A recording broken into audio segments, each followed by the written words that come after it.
America, I have troubling news. It looks like this is just a big cover-up operation and not for the reasons you think. Let me start by showing you what happened the other day that just didn't make any sense to me. When you're going after wasting government, you don't need to shut an entire agency that brings geopolitical stability to the world. And you certainly don't have to dismantle it physically. This is what happens when you want Americans to forget about something.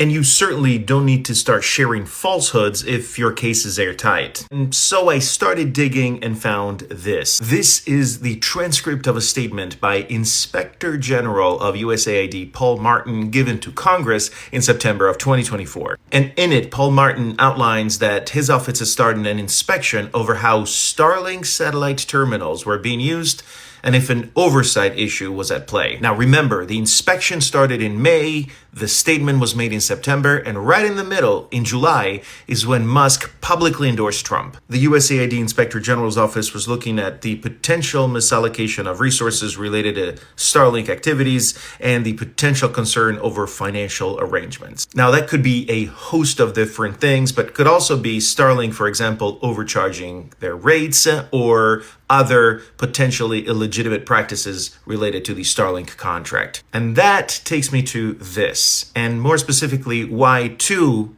Inspector Generals in particular were fired. One of them would be this one, Cardell Richardson Sr., who was the Inspector General for the State Department, which oversees USAID's activities, including the Starlink contract. And the other one, of course, would be Michael Horowitz, Inspector General for the Department of Justice. He and his office would receive information from USAID about the investigation if the investigation uncovered potential criminal conduct. Now, could this be just a big coincidence? Of course it could, but remember that if it looks like a duck and it walks like a duck, it's probably a South African wannabe despot.